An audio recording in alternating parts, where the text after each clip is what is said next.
고맙습니다. 오늘 말씀의 제목은 서서 가르치자. 서 있다는 것은 봉사하고 있는 봉사자의 모습이고, 일하고 있는 자의 모습이고, 성장하고 있는 자의 모습이죠. 그래서 가르치는 자는 반드시 서 있어야 되는데, 무엇이 서 있어야 되느냐? 중심이 서 있어야 되겠죠. 그래서 중심이 서서 가르친다는 것은 늘 그 삶이 새롭게 변화무쌍한 그 삶의 지혜를 선물로 갖고 있다는 것을 여러분들이 기억하시고, 오늘도 우리 모두가 다 믿음으로 서는 이 귀한 한날이 되시기를 바랍니다. 21절로 23절, 그러자 저의 삶이 듣고 성전에 이르고자 새벽에 속하여 들어가서 가르치더라.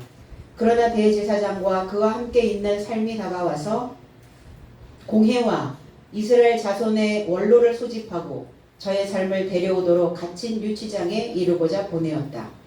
22절, 하속 삶이 다가갔으나 오간에서 저의 삶을 발견하지 못하고 돌아와 보고하여 23절, 말하되 나의 삶이 실제로 모든 안전함 안에 잠겨진 갇힌 유치장과 문 앞에 서서 밖에서 지키는 삶을 발견하였으나 열어보니 안에서 아무도 발견하지 못했습니다. 사도의 삶이 사도들에게 해석된 말씀을 주셨죠. 가르침으로 주셨어요. 그리스도 예수께서 오셔서 제자들을 훈련시키셨던 이것은 새로운 글을 알게 하셨던 거죠. 그럼 기존에 있었던 그 글을 가르치는 것은 이렇게 회방뿐이 아마 없었을 것 같아요. 그런데 새로운 글을 가르치려 하다 보니까 굉장히 공격도 회방도 심하게 지금 받고 있는 거죠. 잘못한 건 아무것도 없는데 일반 범죄자들처럼 똑같은 취급을 받고 똑같은 그 대중 유치장 안에 갇히게 된 사도들의 삶이었습니다. 주님은 그 해석된 흐레마의 말씀을 전파하라고 말씀하셨고, 제자들 자체가, 사도들 자체가, 저와 여러분들의 삶 자체가 밤이죠. 그래서 밤에 도적같이 오셨던 그 주님을 만나는 상황이었어요. 밤에 불을 밝히고 공부하고 있는 자의 모습입니다. 등을 준비하고 기름을 준비하고 있는 자들, 다 밤에 속하여 있는 자들이죠. 그러나 밤은 영원한 밤이 아니죠. 밤에 사로잡힌 자의 모습이 아닙니다. 밤을 뚫고 밤을 이기고 밤의 옥문을 열었던 사도들의 삶처럼 저와 여러분들의 오늘 이 삶이 내 안에 밤이 되어져 있다면 오늘 하나님의 말씀으로 여러분 기름을 준비하시고 이 밤을 열고 나가는 귀한 이 시간이 되기를 원합니다. 사도, 익어서 보냄을 받은 자들이죠. 그들이 순종하며 성전에 도달하였는데 이때가 새벽이었다는 거예요. 우리는 1교시가 보통 몇 시부터 시작하죠? 1교시에 한 9시부터 시작을 하거든요. 9시 10분? 이게 1교시인데 새벽에 교시를 열었다? 영교시인가요? 영교시? 아이들 고3 아이들 영교시도 하긴 하죠. 새벽에. 그런데 새벽에 속하여 그랬어요. 새벽에 소속된 자들이라는 거예요. 누가? 사도들의 삶이. 자, 오드리오스라고 하는 단어인데 이른 아침, 그리고 일어나다, 세우다, 올라오다. 동이 텄으니까 어때요? 둥근 달이 둥실 올라왔겠죠. 바닥에서 일어선 자들, 내 자신을 뻗쳐내다, 안에 숨죽여 있는 삶이 아니라 바깥으로 뿜어내는, 이걸 새벽이라고 이렇게 말합니다. 그리고 하나님의 말씀을 정확하게 분별한 삶이 새벽이라고 말씀합니다.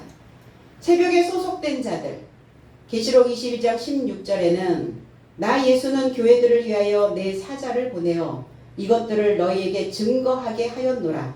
나는 다윗의 뿌리요 자손이니 곧 광명한 새벽별이라 하시더라 그랬어요. 재해석을 하면 나 예수는 교회에 접해 이 삶을 증언하려고 나의 사자를 파견했으니 나는 다윗의 뿌리요 혈통이요 찬란한 샛별이다 그랬어요. 떠오르는 샛별, 우리 그러죠? 스타들에게 떠오르는 샛별. 그럼 저와 여러분들은 다 떠오르는 샛별이라는 거예요. 이 나이에 나이하고 상관없다는 거예요. 나이 안에 분명히 나를 일으켜 세울 수 있는 저장된 에너지가 있다는 거죠.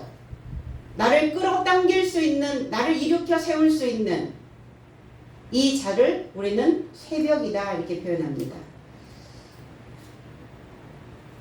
요한 사도는 우리는 아브라함의 자손이요, 아브라함의 혈통이요, 아브라함의 뿌리요 이렇게 얘기를 하는데 왜 다윗의 뿌리고 다윗의 자손이고 다윗의 혈통이라는 표현을 했을까?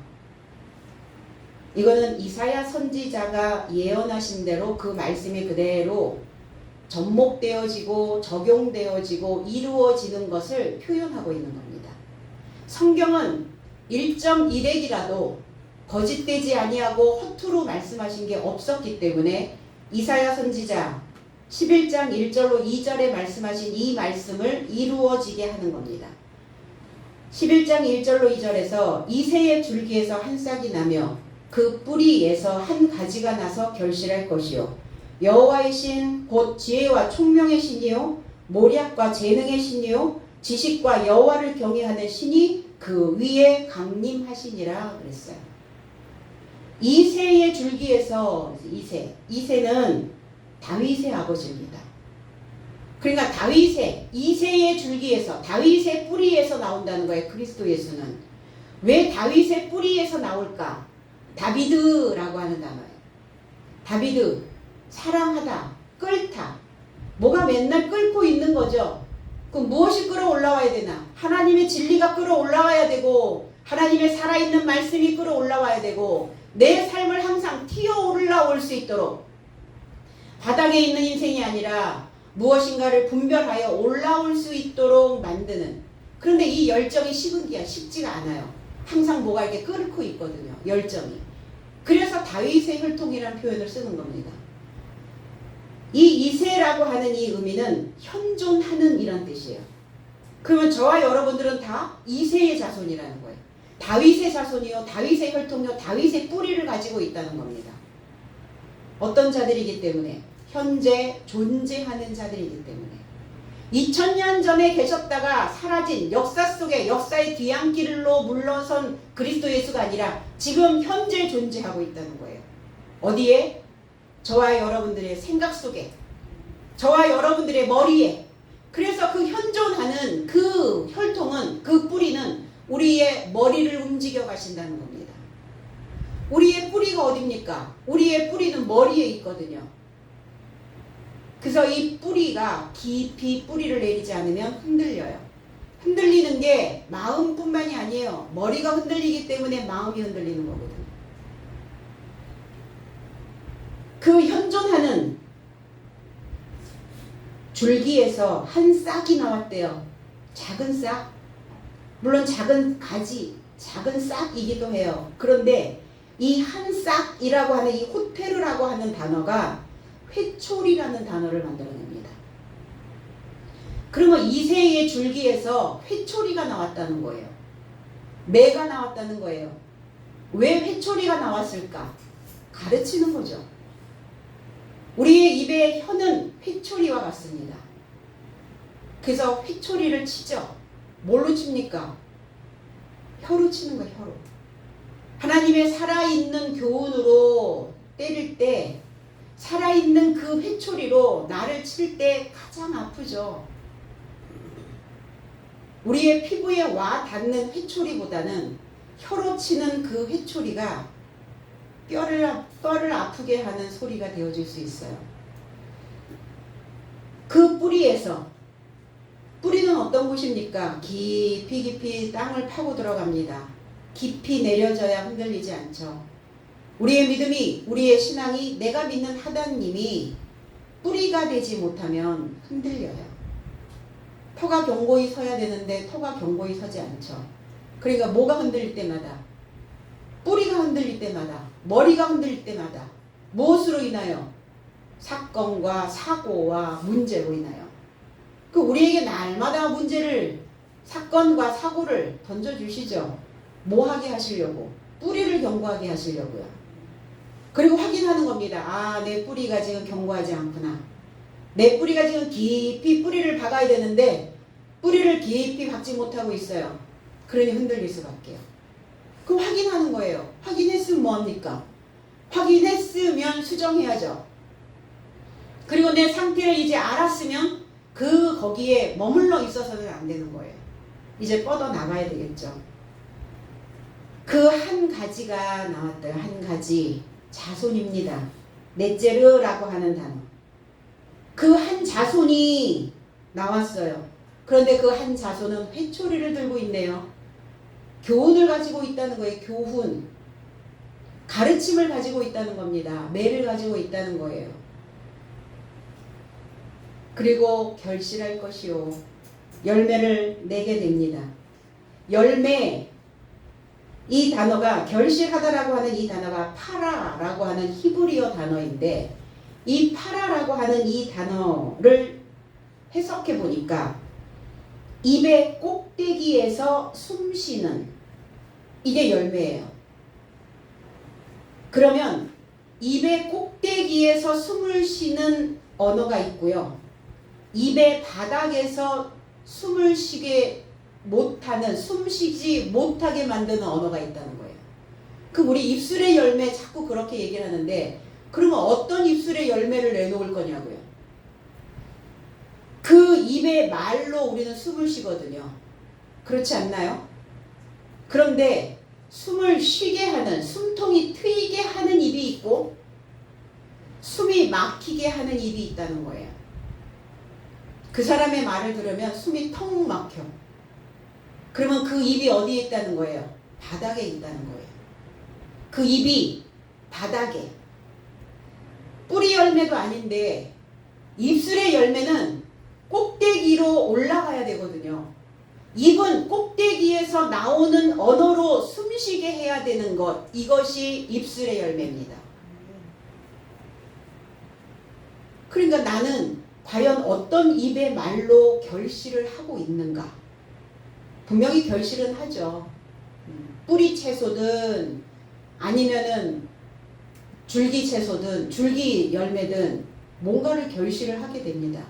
그런데 늘 바닥에 있는 이 입술의 말로 열매를 내놓는 사람들의 삶을 보면 그들의 삶의 수준들이 현저히 떨어진다는 거예요.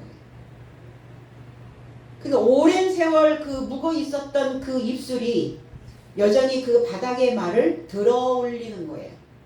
바닥에, 혀 밑에, 혀 바닥에 있다가 그 말을 툭 뱉어내는 거죠.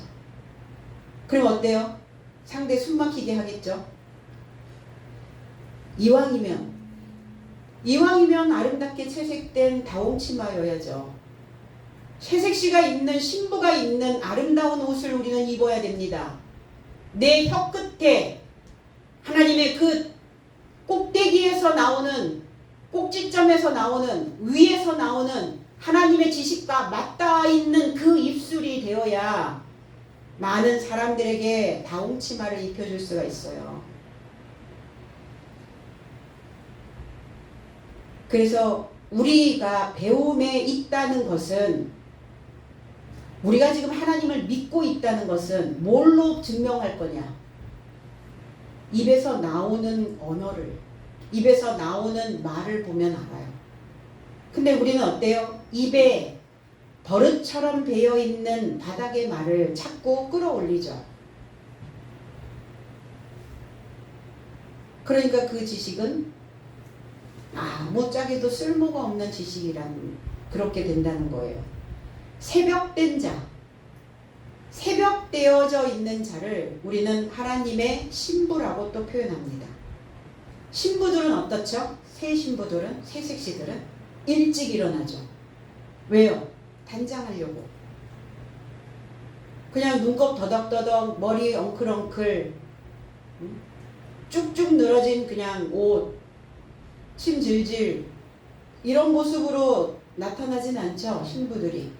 그럼 아침 일어나서 부지런히 무엇인가를 하고 단장하고, 이 신부의 모습이 바로 새벽이어야 된다는 겁니다. 여호와의 영이 루아흐라고 하는 단어입니다.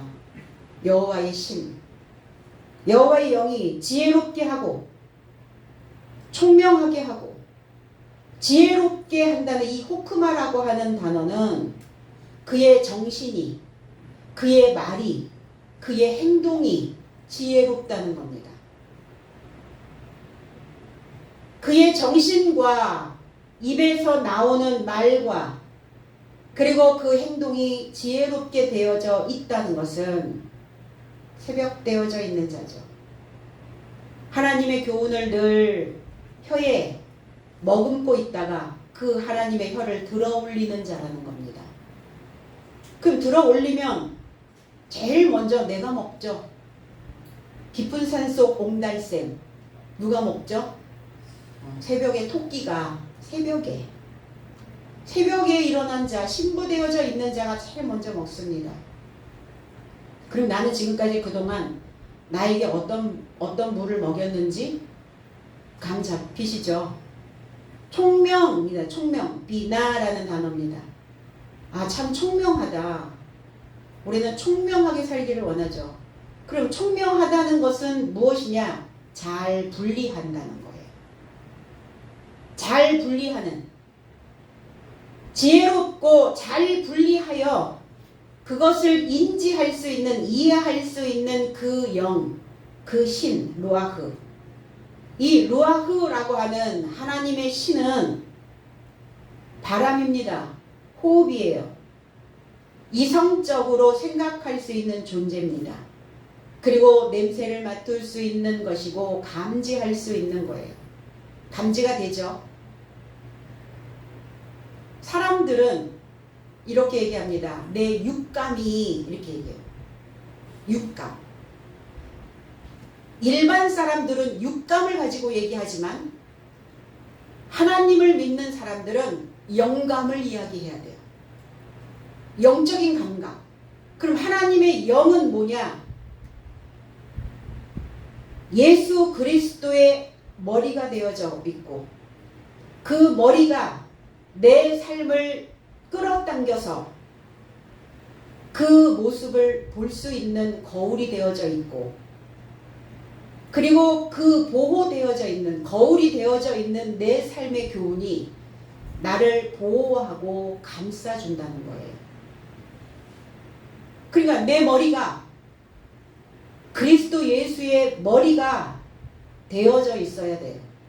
그리스도 예수의 머리로 연결되어져 있어야 그래야 내 머리에서 흘러나오는 그 생각들이 그 신경 전달 물질들이 나를 보호하고 나를 감싸 안아준다는 겁니다. 이게 영이에요. 그리고 모략과 재능의 영. 모략은 애자라는 단어입니다. 모략은 뭡니까? 방책이에요. 방책. 어떤 문제가 생겼을 때 전쟁이 터졌을 때 계략을 짜죠.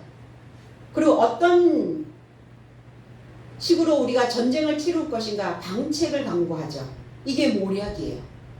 그럼 이 방책을 강구하는 자는 무엇인가를 궁리해낼 수 있는 자는 신중해야 된다는 겁니다.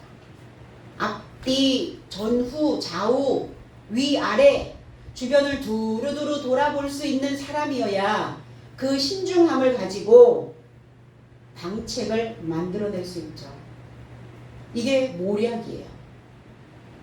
그리고 재능은 힘입니다. 용맹함이에요.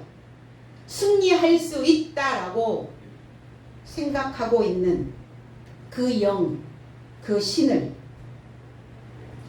그리고 그 지식 아는 거죠. 확인되는 거죠. 깨달아진 것이죠. 그리고 경외하는 그 마음 위에 그 위쪽에 강림하신다고요. 강림. 이 누아흐라고 하는 단어는 정착하신다고요. 내 안에 들어와서 그 생각이 머물러 계신다고요. 그럼 내 머리는 그리스도의 머리가 되어져 있는가? 아니면 여전히 그 바닥에 있는 그 머리, 바닥에 있는 혀와 연결되어져 있는가? 머리는 혀와 연결되어져 있죠. 머리에서 생각나는 것이 혀로 바깥으로 튀어나오거든요.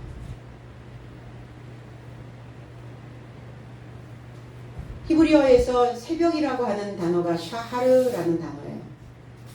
일어났다, 일어나다. 날이 새다. 그리고 새벽 되어져 있는 자들이 누구냐? 착실한 자들이에요. 착실하지 않으면 일찍 일어날 수가 없죠. 부지런하여야 되죠. 청춘이라는 단어도 만들어집니다. 청년이라는 단어. 그러면 청년들은 어떤 자들이냐? 새벽이라는 거예요. 새벽 되어져 있는 자. 새벽에 다윗이 시를 썼어요. 22편에. 다윗의 시, 인도자를 따라 아엘렛 샤할에 맞춘 노래, 이렇게 되어 있어요. 아엘렛이라고 하는 단어는 사슴이라는 단어예요. 사슴이라는 단어는 힘세다, 강하다, 강력한 지지자라는 의미를 가지고 있어요. 샤할이라는 단어가 해 뜬 후 새벽이라는 단어예요. 그 새벽에 맞춘 노래, 힘이 세고 강력한 지지자가 아침 일찍 일어나서 부르는 노래입니다. 여러분 새벽에 눈을 떠서 뭐 하시나요? 새벽에 눈이 뜨여지면 어떤 생각이 먼저 훅 올라오죠? 나를 지지해 줄 수 있는 강력한 힘이 센 강한 그 노래가 올라옵니까? 아니면 마음이 뭐가 철커덕 내려앉는, 또 내려앉은 그 마음에 또 혀가 연결되어져서 그 마음을 주저앉게 만드는 그 생각들을 노래하고 계십니까? 다윗은 공고함이 올 때마다 이렇게 새벽에 자기 자신이 새벽이 되어서 시간성이기도 하지만 내가 새벽이어야 해요. 내가 청년이어야 합니다. 내가 아직 푸르러야 해요. 다 누렇게 떠버린 볼품없는 그 잎사귀가 아니라 여전히 하나님의 메시지를 받아들이고 부지런히 움직이고 서서 일할 수 있는 봉사자의 모습을 유지하고 가셔야 된다는 거예요. 기분 좋으면 그렇게 되는데 기분이 다운되면 안 된다고요. 그러니까 업다운이 많이 되면 어떤 상황이 벌어질까요? 머리에 이상 신호가 오기 시작합니다. 그래서 신경 전달 물질은 강하게 나한테 작용을 시키는 것 위주로 뿜어내요. 자꾸 내가 어떤 자극을 받고 거기에 내가 반응을 하는 대로 우리의 머리에서 뿜어져 나오는 물질이 달라진다는 겁니다. 그럼 나는 지금까지 어디에 자꾸 반응을 하며 살았는지를 보시면 되는 거예요. 욥기서 3장 9절에 그 밤에 새벽별들이 어두웠더라면 그 밤이 광명을 발할지라도 얻지 못하며 동틈을 보지 못하였더라면 좋았을 것을. 욥의 고난이 뭔지 아세요?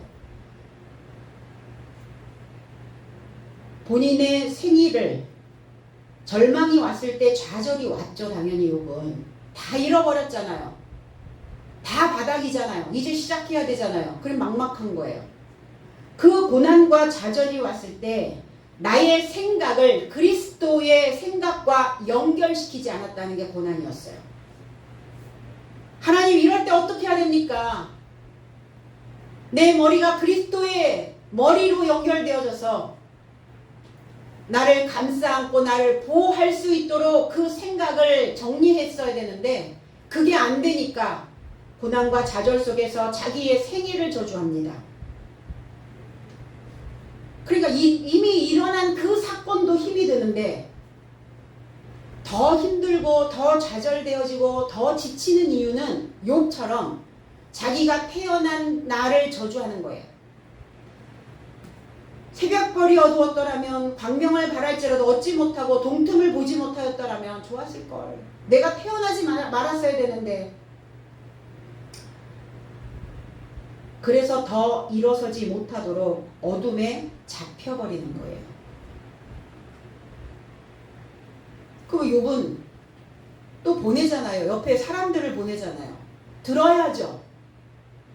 현존하는 내가 현재 존재하고 있다면, 그리고 내가 하나님을 부르고 있다면, 하나님을 믿고 있다면 나의 그 착실한 마음을 그리고 그 새벽되어져 있는 그 청춘되어져 있는 삶을 나는 소망해야 된다는 겁니다.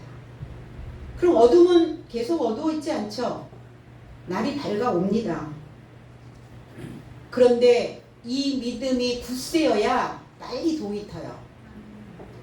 아직도 어두운 밤인가요? 아직도 어제의 잠에서 못 깨어난 거예요. 과거의 어두움의 밤에서 아직도 여전히. 그래서 내가 새벽을 깨우리로다. 비파야 수구마 새벽을 깨워라. 사람의 소리가 비파요 사람의 소리가 악기입니다. 그러면 내가 나를 깨울 수 있는 그 노래를 부르셔야죠. 새벽에 속하여 성전에 들어갔어요. 오늘 사도들의 삶처럼 저와 여러분도 새벽에 속하여 나의 성전에 들어가서 가르쳐야 될 줄로 믿습니다. 대제사장과 함께 있는 종교 지도자들, 그들이 다 공회에 있어요. 사내들인 공회, 유대인들의 공동회의, 공동의회가 사내들인 공회입니다. 이 사내들인이라고 하는 이 의미는 쉰이라고 하는 단어와 헤드라이오스의 합성어예요. 쉰이라는 단어는 함께 뭔가 같이 이런 뜻이고, 헤드라이오스라고 하는 단어는 움직일 수 없는 고정된 튼튼한 앉아있는. 그러니까 유대교의 이 공동의회 사내들인 공회에 있는 자들이 지금 어떤 자들이냐? 앉아있는 자들이에요. 함께 앉아있는 자들, 같이 움직일 수 없는 자들, 똑같이 고정되어져 있는 자들. 거기서 누군가 그래도 유동성이 있는 사고를 내놔야 되는데 다 똑같이 함께 앉아서 움직이지 않네요. 고정되어 있어요. 가장 무서운 적은 뭐냐면 고정된 생각입니다. 그럼 이들이 그리스도 예수를 못 박았던 이유가 뭡니까? 그들은 하나님을 믿는다고 착각했죠. 그러면서 고정되어 있었어요. 움직일 수 없었어요. 딱 붙어 있었어요. 고린도전서 15장 58절에 그러므로 내 사랑하는 형제들아 경고하며 흔들리지 말며 항상 주의 일에 더욱 힘쓰는 자들이 되라. 이는 너희 수고가 주 안에서 헛되지 않은 줄을 알미니라. 제 해석은 그같이 사랑스러운 형제된 삶이요 내 삶의 수고가 주 안에서 헛되지 않다는 것을 알아본 것이니 항상 주의 일 안에서 내 삶이 풍성하되 흔들리지 않는 튼튼한 삶이 되라. 그러니까 주 안에서 고정되어져야지 표면적으로 믿고 있는 유대적 사고에 고정되어져 있으면 문제가 발생이 된단 말이에요. 새로운 글을 받아들이지 않습니다. 누구를 모았어요? 원로들을 모았습니다. 장로회예요, 장로회. 늙은. 그러면 이 원로들, 장로회에 있는 이 늙은 자들은 어떤 자들입니까? 밤에 있는 자들이라는 거예요. 그럼 나누죠? 나누어지죠? 새벽되어져 휘어져 있는 장로들이 있고요. 어두움에 속하여 새벽이 되지 못하여 눌러앉아 있는 장로들도 있다는 거예요. 중요한 건. 늘 이렇게 갈라져요. 나는 어느 부류에 속하여 있어야 되는가? 새벽되지 못한 늙은 그들을 모았어요. 초청했습니다. 소집했습니다. 그리고 옥으로 보냈죠. 그들을 끌고 오라고. 이 옥은 데스모테리온이라고 하는 옥이에요. 토굴입니다. 끈으로 묶다, 족쇄, 무능하다, 조이다, 올가미. 이 옥이에요. 옥이 다 달라요. 18절에 나왔던 그 옥은 사도들이 처음에 갇혔던 그 18절의 옥은 테라시스라고 하는 옥이에요. 이 테라시스라고 하는 이 옥에 갇혔어요. 이건 관망하다, 관찰하다 이런 의미를 가지고 있어요. 중세시대에 원형 감옥을 만들어가지고 원형 감옥. 그러니까 원형 감옥이니까 어때요? 보초가 파수꾼이 서 있으면 간수가 서 있으면 다 보이는 거예요. 일거수일투족이 다 보이는 거야. 관찰하는 거죠. 관망하는 거죠. 그럼 표면적 유대인들의 옥일 수 있죠. 유대인들의 사고로 사도들이 지금 어떻게 하고 있는지 관찰하고 관망하고 있는 그 옥에 갇혔다는 거예요. 사도들이. 근데 열린 옥은 어떤 옥이냐? 필라케라고 하는 옥이었어요. 19절에. 거기는 보존하다, 감시하다, 복종하다라는 의미를 가지고 있어요. 왜 그 옥이 열렸을까요? 이 필라케라고 하는 옥이 열려야죠. 왜? 결코 그들의 종교성에 복종하지 않겠다 라고 하는 마음이 사도들의 마음을, 사도들의 생각을 연 거예요. 복종하지 않아야죠. 그 필라케 옥에 갇혀 있으면 표면적으로 믿는 유대인들의 종교성에 복종하게 된다는 겁니다. 그러니까 사도들에게 그 소식으로 그 옥을 열은 거예요. 그런데 오늘 21절에 사도들이 또 들어가 있는 그 옥은 데스모테리온이라고 하는 끈으로 묶고 조이고 무능하게 만들어버리고 올가미를 뒤집어 씌우는 이 옥에 지금 갇혀 있는 거예요. 그러면 저와 여러분들의 삶이 다 옥인데 테라시스라고 하는 이 옥이 있고, 그리고 내 마음에서 어디에 마음을 두고 있느냐, 어디에 내가 순종하고 있느냐, 순종하고 있는 그 옥, 필라케라고 하는 옥이 있고, 그리고 그 옥에 들어가서, 필라케라고 하는 그 옥에 들어가서 나를 끈으로 또 묶어. 옥에 내 안에 그렇게 나를 칭칭 동여매고 있는 거예요. 그러니까 가장 모두가 다 강력한 옥이기는 하지만 이 데스모테리온이라고 하는 옥이 가장 나에게는 강력한 옥이 되는 거죠. 유대인들의 옥이란 말이에요. 유대인들이 만들어 놓은 옥이래요. 대중옥이래요. 모든 사람들이 들어가는 옥이랍니다. 이 끈으로 묶인 옥, 족쇄를 채우는, 그래서 내 생각에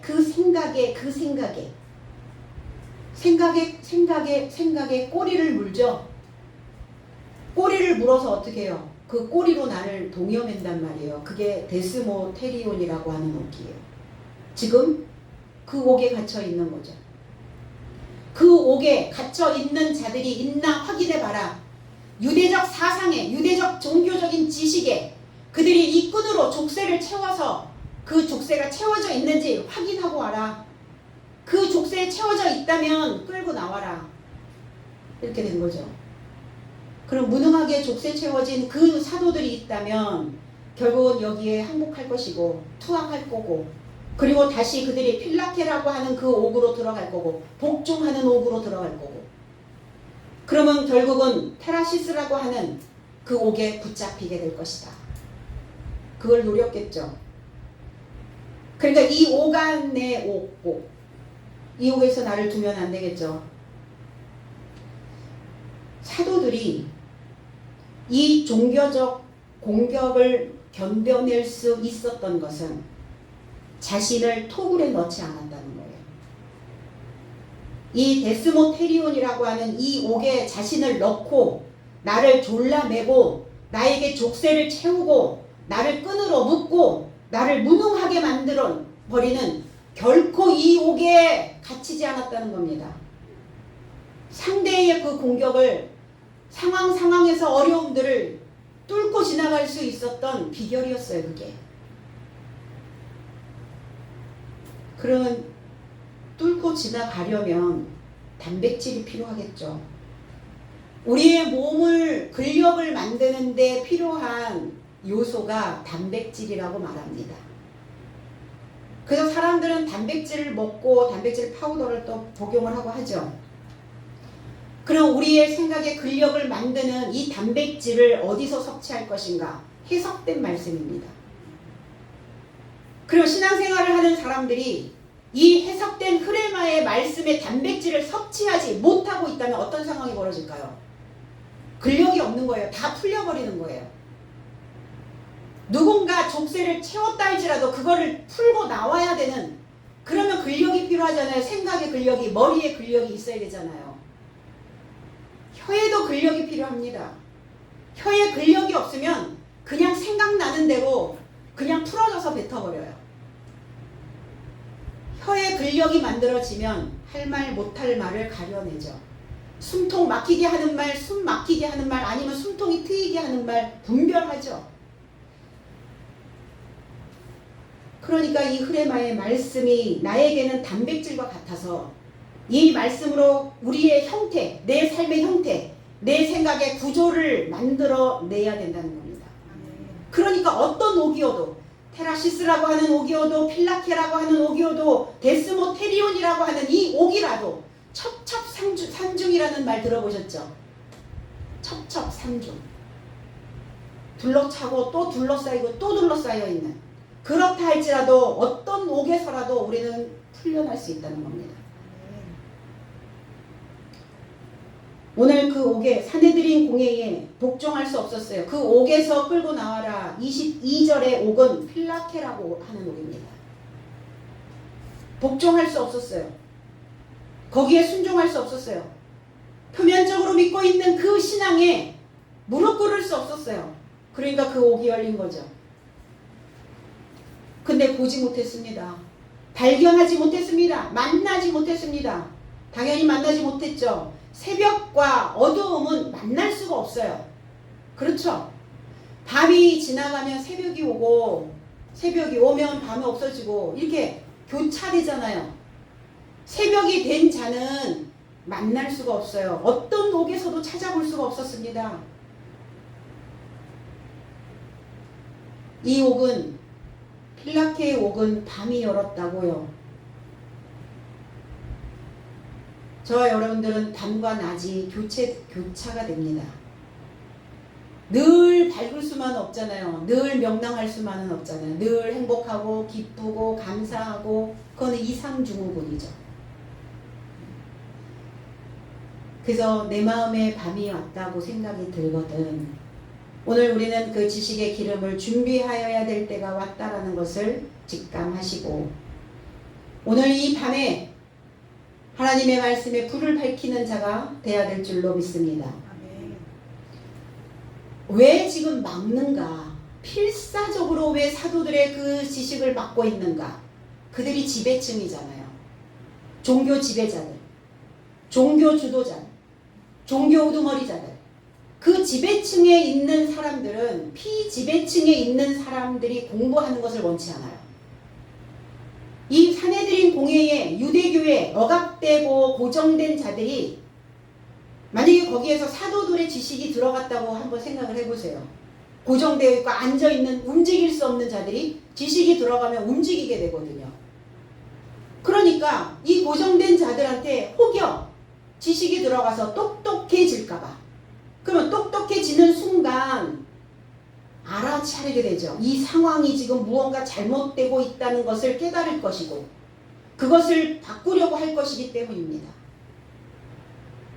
그러면 종교 지도자들이 골치 아파지니까 그냥 거기에 복종하며 살기를 원하는 거예요. 필라케 옥에다가 다 가둬놓고, 뭐하지 못하도록, 퍼지지 못하도록 그들을 무능한 끈으로 족쇄를 채워서 서서 가르칠 수 없도록 만들어 놓은 거예요. 표면적으로 믿는 유대교적인 이 지식의 독점은, 지배층의 이 지식의 독점은 소수가 다수를 지배하기 위한 장치이기도 합니다. 그래서 서양의 지식인들이 라틴어로 자기들끼리 그 지식을 독점했던 것처럼 우리나라도 마찬가지였어요. 조선시대에 어땠어요? 대부분 일반 백성들은 글을 읽고 쓸 수가 없었죠. 백성들한테 글을 가르치지 않았어요. 세종대왕의 훈민정음의 뜻은 백성을 가르치는 바른 소리라는 뜻이에요. 그러면 그리스도 예수가 오셔서 백성을 가르치는 바른 소리를 하신 거예요. 훈민정음 언해본 서문을 보면 여러분 많이 들어보셨을 거예요. 나란 말씀이 둔깃에 달아. 어렵기도 하죠. 둔깃. 이게 중국이라는 단어예요. 중국. 이거를 해석을 하면 우리나라 말이 중국과 달라서 말과 문자가 서로 맞지 않기 때문에 백성들이 하고 싶은 말이 있어도 자기 뜻을 제대로 드러내지 못하는 경우가 많다. 그게 안타까워서 새로 글자를 만들었으니 쉽게 익혀서 날마다 쓰매 편하게 쓰라. 이게 훈민정음의 언해본에 있는 사본에 있는 나란말싸미 이렇게 시작되는 문구입니다. 그러면 사도들의 복음 전파는 어떤 겁니까? 그리스도께서 오셔서 똑같은 말씀을 하셨을 것 같아요. 훈민정음처럼. 훈민정음의 언해본처럼. 너희들이 지금 하나님을 믿는다고 말하고 있는데 하나님의 말과 너희들의 말이 그 문자가 서로 맞지 않기 때문에 백성들이 하나님의 뜻을 제대로 분별하지 못하고 그리고 자기의 뜻을 제대로 드러내지 못하여서 그것이 너무 안타까워. 내가 새로운 글을 너희들에게 가르치러 왔노라. 그러셨을 것 같아요. 그래서 그리스도께 배운 해석된 글자, 백성을 가르치는 바른 소리, 이 소리는 바로 하나님의 뜻과 연결되어지는 소리라는 겁니다. 어느 날 방이 붙었어요. 방이. 한글을 배우고 훈민정음이 발표가 되고 한글을 알고 그러면서 이제 방이 붙었어요. 어느 대감의 그 나쁜 행적, 그 대감이 백성들의 피를 빨아먹고 나쁜 일을 행하고 이런 못된 짓을 했다. 글을 읽을 수 있는 백성들이 읽기 시작하게 된 거죠. 그럼 백성들의 생각 속에서는 뭐가 돌아가겠어요? 바꿔야 해. 교체해야 되지 않을까? 그래서 백성들을 안 가르쳤는데 그러면 여전히 신앙인들이 새로운 글이 아니라 그냥 인용구만 사용하면 되겠냐고요. 이미 있는 그 인용구를 사용해도 그것을 제대로 해석해서 그 뜻을 알 수 있도록 짚어줘야 되는데 그렇게 가르치지 않고 있다면 이 시간, 지금 이 현재에 사내들인 공예와 이 교회들이 같다는 겁니다. 그리고 이 언어를 입 밖에도 내지 못하게 만들려고 하는 정책 아니겠습니까? 유대인들의. 왜 그럴까? 집권이죠, 집권. 장기 집권. 바꾸자, 변하자, 개혁하자, 혁신이다. 이런 골치 아프기 시작하거든요. 묻혀서 가요? 묻혀서 갈 수는 없죠. 지금 21세기입니다. 언제까지 맨날 썼던 똑같은 그 문자에 갇혀있는 그 단어를 계속 읊조리면서 그것이 하나님의 뜻인 것처럼 아무 뜻도 어떤 것도 이해시키지 못하는 이런 신앙을 계속 유지하며 갈 것인가에 대해서 우리 모두가 다 이제는 그 족쇄를 풀어버려야 될 줄로 믿습니다. 23절에 나오는 그 옥은 성전을 맡은 자들이 열고 본즉 그 안에 한 사람도 없더이다. 우리가 보니 옥은 든든하게 잠기고 이 옥은 데스모테리온이라고 하는 옥이에요. 끈으로 묶는, 족쇄를 채우는, 무능하게 만들어버리는 무능한 그 지식으로 묶고 만드는 그 옥이 없었습니다. 근데 그 옥을 든든하게, 단단하게, 안전하게 분명히 잠궜거든요. 이렇게 얘기하는 거예요. 분명히 우리의 종교성으로 든든하게 묶었습니다. 그런데 없습니다. 그 바속꾼들이 얘기했어요. 그 문에 섰으되 그랬어요. 이들도 서 있네요. 그들도 서 있어요. 그런데 어떻게 서 있어요? 고정된 채 서 있다는 거예요. 그건 일하는 자의 모습이 아니죠. 씨 뿌리는 자의 모습이 아니죠. 가르치는 자의 모습이 아니죠. 움직여야죠.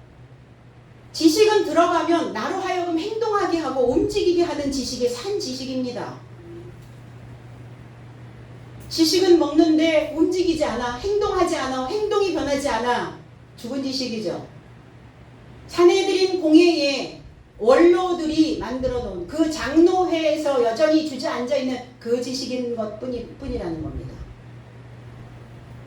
그런데 사도들의 삶은 어때요?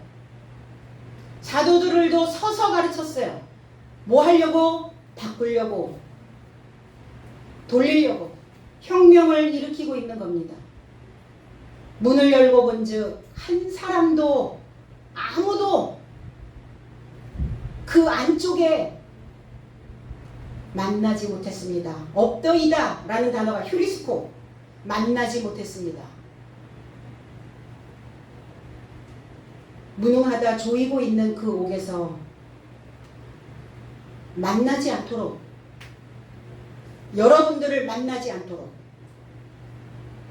나를 올가미 씌워놓은 그 옥에서 만나지 않도록 오늘 이 그리스도의 기름진 지식으로 우리의 삶을 채워야 될 줄로 믿습니다. 그리스도의 지식, 배움, 그게 옥이에요. 뭐가 옥이겠어요? 지식이 옥이라니까요. 사람들은 자기의 지식의 옥에 갇혀 있죠. 고정되어진. 그러면 우리는 오늘 그 옥에서, 유대교의 옥에서 표면적으로 믿고 있는 것처럼 느꼈던 그 신앙의 옥에서 이제 데스모테리온이라고 하는 옥에서 끈을 풀고 다 올가맨 것들을 다 벗어버리고 나와서 주님의 기름진 옥으로 들어가야 될 줄로 믿습니다. 옥은 어떤 곳입니까? 날 보호하는 곳이에요. 나를 지키는 곳입니다. 내 자신을 벗겨낼 수 있는 그 혁명의 옥으로 여행의 발걸음을 옮기시기를 원합니다. 그래서 그 공간에서 주님이 만들어 놓으신 그 지식의 그 옥에서 먹어도 질리지 않고, 그리고 내 삶에서 기대가 되는, 그리고 우리는 그 지식의 맛을 집중해서 내 안에 새로운 글로 채워야 될 줄로 믿습니다.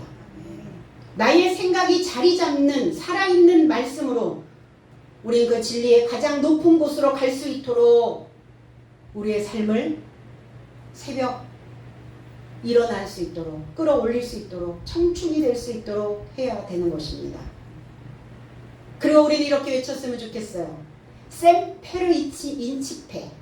셈페르 인치페라고 하는 이 단어는 뭐냐면, 셈페르라는 단어는 언제나, 항상, 그리고 인치페라는 단어는 시작하다, 출발하다, 라틴어예요. 라틴어.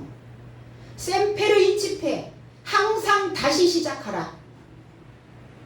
사도 삶이 옥에서 나와서 이 소리를 외치지 않았을까? 셈페르 인치페.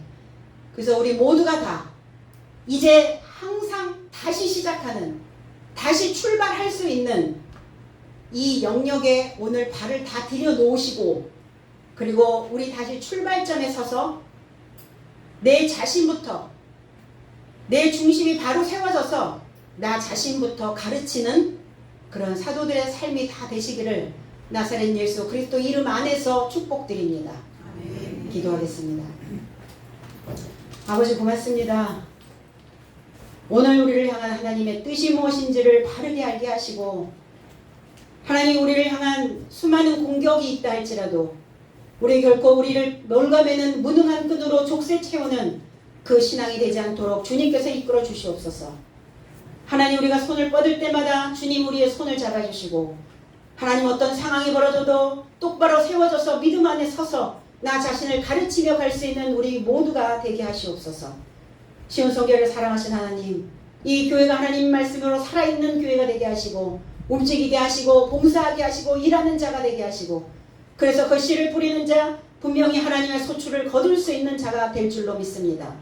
오늘 하나님 우리 모두 다시 출발하는 마음으로 이 자리에 섰습니다. 우리 모두가 다시 출발할 수 있는 그 믿음도 허락하여 주시고, 그 용기도 주님께서 허락하여 주시기를 원합니다. 고난과 좌절이 왔을 때 하나님, 내가 하나님의 새벽이 되어지기를 원한다고 기도하게 하시고, 하나님 분명히 살아서 역사하시는 그 말씀의 씨가 내 안에 뿌려지고 있다면 우리는 분명 우리의 삶에 기대가 되는 소망을 갖게 될 줄로 믿습니다. 감사드리며 예수 그리스도의 이름으로 기도하옵나이다. 아멘.